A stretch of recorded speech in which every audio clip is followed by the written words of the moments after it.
So the next part I also want to talk about is the ethical consent issues when collecting data. And I said failure to obtain informed consent can lead to ethical violations. Most people bump into people and just give them questionnaire to fill. And that is why I prefer the sometimes online questionnaire where the ethical issue must be first presented. So the respondent will first of all read it. If the person agrees, the person will now move on to start responding to your. So the pictorial image here explains the concept. The participants must willingly agree to participate in your study. If they do not willingly agree to participate in your study, then you are looking for trouble. So I try to capture them using these points here. Number one is informed consent. You must have to seek the consent of the people or the participants. 2, privacy and confidentiality. You do not go to reveal the information that someone provided to you, okay, or you mention their name in your study. The third one is vulnerable population. So you do not want to use people who cannot express themselves, like the children or the very elderly individuals, okay, with cognitive impairment. So if you must use pupils, secondary school or primary school pupils who are not up to the age of 18 years, for example, in Nigeria, someone who is 18 is assumed to be an adult. So when someone is not up to 18 years, the person is unable to give you, may not be able to give you his or her consent. So you may need to go through the guardians, either the parents or the teachers or the school principal or the headmaster, to obtain informed consent. Now in this case, the parents of the pupils or the principal or the teachers will have to go through the questionnaire to be sure that you are not seeking information that will hurt the children or the vulnerable individuals. This is quite important. You need to obey that. The next one is coercion and undue influence. You do not want to coerce people into responding to your questionnaire. Please respond now. Please, can you please respond? You just want to keep on bombing people with emails if it is online. But that does not mean that you should not remind people. Maybe once in a week or once in 2 weeks, you can send a subtle reminder, not to coerce them, but to plead. Okay? And then you do not want to influence them by saying, if you respond to my questionnaire, you are going to get $20. Please kindly respond. So that can induce people to provide information that are not really applicable to them. So you do not want to do that, and that will lead to false conclusion. So the last one is conflict of interest. So researchers must beware of conflicts of interest and bias. So you do not want to allow your personal feelings, bias, opinion to reflect in your study. You need to be neutral as the researcher. So that leads to the next part, which is demographic information. So when designing your questionnaire, you need to have demographic information. And these demographic information include, number one, age and gender. And normally the demographic information can be analyzed using descriptive statistics. Sometimes they do not contribute so much because they are not really the variables of focus, but they are very, very helpful and necessary in your research. You need demographic information as well as the control variables. Why do you need them? Statistically, control variables will help to suppress the effect of the dependent variable, such that the effects that come from the independent variables will not be inflated, will not be bloated. Okay, so you can now be sure that the effect that comes from the independent variable will be accurate, at least close to accurate. So in this case, I have a dependent variable, which is university commitment.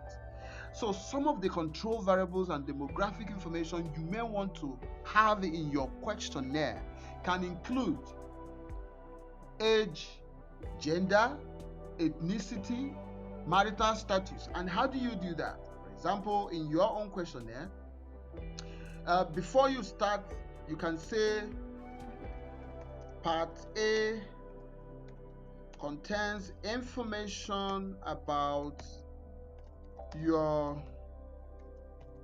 demography, okay, something like that. So you can have something like age, and under age you may want to give some range. The best is to give a range, so you do not ask people, tell me your age. So most people wouldn't want to give you such information, but you can say let's say 20 to 25 years old,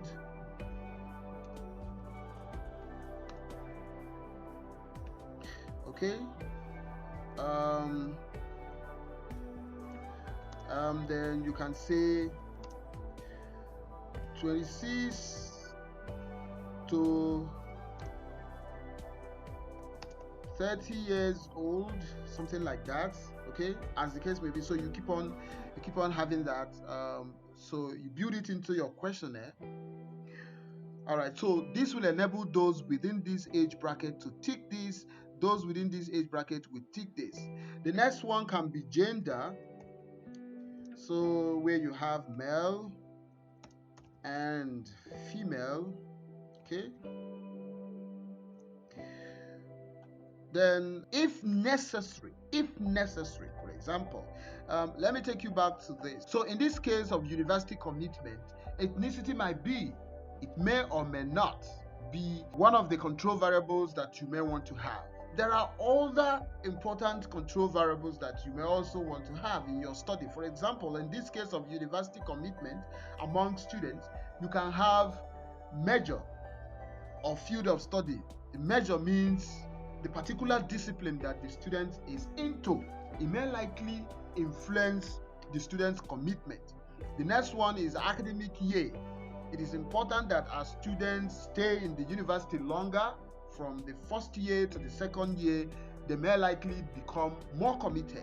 So that may work. GPA, maybe if the student is able to understand his or her GPA at the first year, that may also make the students to commit more to teaching and learning program. The next one is the psychological variable, which is also important. It could form your control variable here.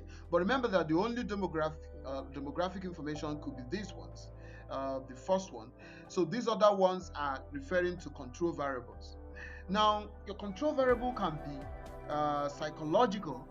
For example, motivation. Maybe is the student motivated? Are you motivated to participate in the class or to go to lectures? Self-efficacy, yes, I believe in my ability to get committed. Locus of control, personality traits like conscientiousness. Is the student so inquisitive, always willing to learn something? That can also form a control variable. Again, attitude towards learning. That can also form a control variable. That can also be a control variable. The next one is institutional variables. Can also serve as control variables for you. For example, type of institution, public or private, campus, culture, availability of support services from the institution. The next one can be social support. Is it possible that support from the family can enhance the students' commitment to university teaching and learning program? Social integration on campus, how good people mingle with each other, the institution's ability to support social integration, and extracurricular activities.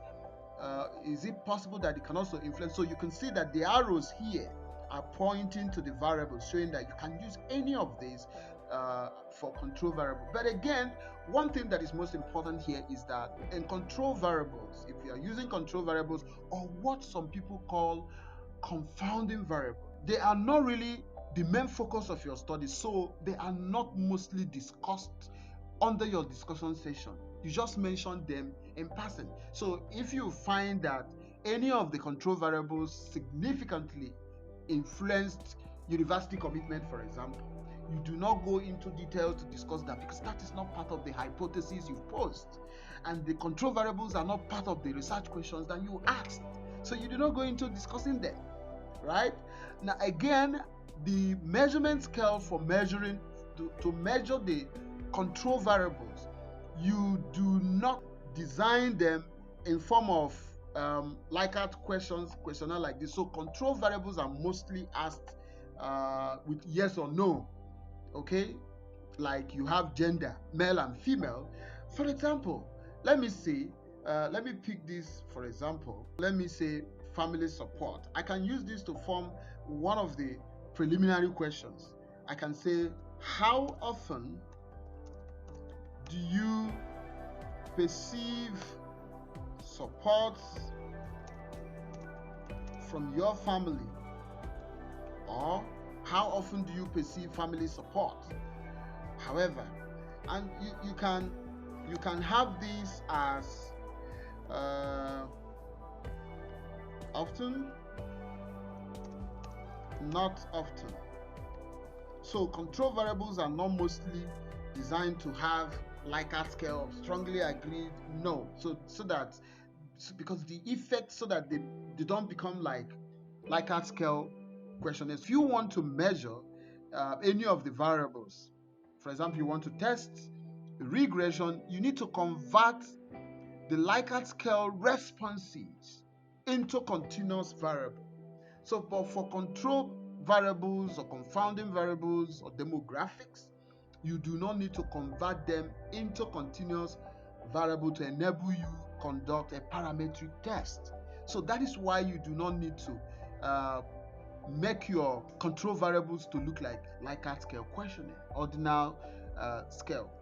This is how you can design your Likert scale questionnaire for your research or dissertation. I would like you to leave your comments at the comment section. If you have questions, you can ask your question at the comment section. If you need support, you can send an email and I'll be willing to add a voice, maybe book one-on-one session with you online, and then we can discuss your research. Thank you so much for watching.